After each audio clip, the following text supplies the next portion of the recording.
आता जे काय जसे शेतकरी आत्महत्या करायला लागले तसे आता ठेकेदार सुद्धा आत्महत्येच्या मार्गावर चाललेले आहेत।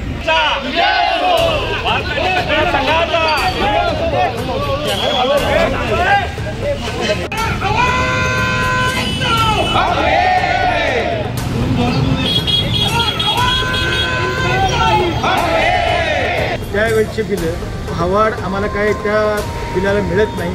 बँकेची व्याज जी आहेत ती बँकेची व्याज थांबत नाही। अतिशय वाईट परिस्थितीत कॉन्ट्रॅक्टर आता जगत आहे। गेल्या 8 महिन्यांपासून विविध शासकीय विभागांची कामे पूर्ण करूनही कंत्राटदारांना देयके न मिळाल्याने कंत्राटदार आर्थिक संकटात सापडले आहेत। निधीअभावी विकास कामे ठप्प झाली असून शासनाने मात्र याकडे दुर्लक्ष केल्याचा आरोप महाराष्ट्र राज्य पाणीपुरवठा कंत्राटदार संघटना आणि जिल्हा संघटनेने केला आहे।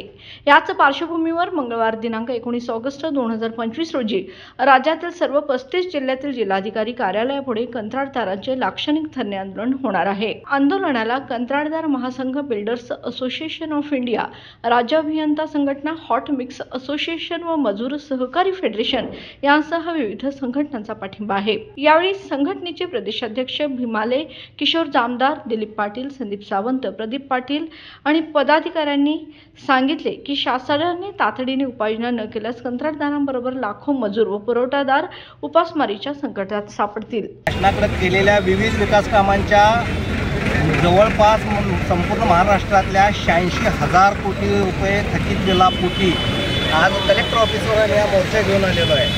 शासनाकडे जो काही वर्षभरात जो आता कर गोळा झालेला आहे त्या कराचे फक्त 3च वाटण्या व्हायला लागल्यात। एक होतोय शासकीय अधिकारी कर्मचाऱ्यांचा पगार, दुसरा होतोय जे काही आता लोकप्रतिनिधी वेगवेगळ्या ठिकाणी करतात त्याचे भत्ते, प्रवास यासाठी, आणि तिसरा निधी खर्च होतोय तो फक्त आणि फक्त लाडकी बहीण योजनेवर। ठेकेदारांच्याकडे कुणाचंही लक्ष नाही आहे आणि मिळणारा शासनाकडचा जो आपल्या कॉन्ट्रॅक्टरांना जो मिळणारा निधी आहे तो सुद्धा त्यांनी लाडक्या बहिणीकडे वर्ग केल्यामुळे शासनाकडे आता जे काय जसे शेतकरी आत्महत्या करायला लागले तसे आता ठेकेदार सुद्धा आत्महत्येच्या मार्गावर चाललेले आहेत। त्यामुळे याची गांभीर्यानं दखल घेऊन ठेकेदारांची संपूर्ण बिले वेळेत द्यायची ते कृपा करावी अशी आमच्या सगळ्या ठेकेदार व बंधूमार्फत आम्ही त्यांना शासनाला विनंती करतोय। कंत्राटदार महासंघातर्फे मी महासचिव सुनील नगराळे बोलतोय।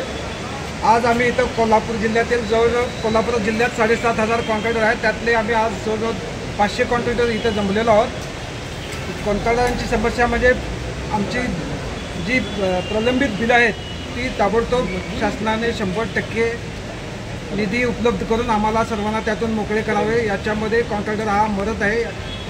प्रत्येक कॉन्ट्रॅक्टरच्या पाठीमागं आज आपल्यासमोर एक हर्षल पाटलाची जर का उदाहरण घेतलं तर त्याच्या पाठीमागं लोकांनी, देणेकरांनी पाठीमागं लागल्यामुळं त्यांना आत्महत्या केली। ही परिस्थिती आज सर्व कॉन्ट्रॅक्टरांची आहे। कॉन्ट्रॅक्टर संबंधित विषय असा आहे, 2-2, 3-3 वर्ष झाली कामं करून त्यावेळचे बिलं भावाड आम्हाला काय त्या बिलाला मिळत नाही। बँकेची व्याज जी आहेत ती बँकेची व्याज थांबत नाही। अतिशय वाईट परिस्थितीत कॉन्ट्रॅक्टर आता जगत आहे। अतिशय सहानुभूतीपूर्वक सरकारने विचार करावा आणि त्वरित त्यांनी ती सगळ्यांची 100% देणी द्यावी। त्याच्यानंतर कुठल्या हर्षल पाटील एक नाही 100 हर्षल पाटील तयार होतील, ती वेळ सरकारने आणून देऊ नये एवढी सरकारला नम्र विनंती। नमस्कार, मी किशोर जामदार, कोल्हापूर पाणीपुरवठा संघटनेचा अध्यक्ष। माननीय मिलिंदजी भोसले साहेब, आपले महाराष्ट्र राज्य संघटनेचे अध्यक्ष, आणि नागराळे साहेब यांच्या मार्गदर्शनाखाली आपली ही आम्ही निवेदनात दिलेलं आहे। सगळ्यात महत्त्वाचा आमचा आहे तो की निधी आम्हाला महत्त्वाचा मिळाला पाहिजे। जवळपास 2023 पासून ज्या प्रशासकीय ऑर्डर काढलेल्या आहेत तेव्हापासून म्हणजे जवळपास 2 वर्ष झालं आपल्याकडे जी कामं चालू आहेत त्यामध्ये कुठल्याही प्रकारचा निधी हा आपल्याकडे रेग्युलर टाईपमध्ये येत नाही आहे। त्याच्यामध्ये तुटपुंच्या प्रमाणामध्ये निधी येतो आहे, कधी 5% येतो, कधी 10% येतो। हे जे प्रमाण आहे खूप क्षुल्लक आहे आणि हे आमच्या स्टाफ, सॅलरी, त्याच्यानंतर आमची कामगारांची देणी यांच्यामध्ये निघून जातो किंवा बँकेच्या देण्यामध्ये निघून जातो। ह्याच्यापुढे आम्हाला मॅक्सिमम निधी आला पाहिजे, ह्याच्यामध्ये आम्हाला 100% निधी आला पाहिजे अशी आमची अपेक्षा आहे।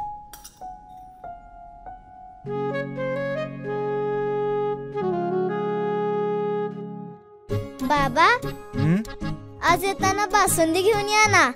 अगं, कालच आपण आईचा वाढदिवस होता म्हणून आणली होती ना। ऐकलं, गोकुळची बासुंदी पुन्हा खावीशी वाटतेय। खरं सांगू, मलाही खावीशी वाटतेय। पुन्हा पुन्हा खावीशी वाटणारी गोकुळ बासुंदी।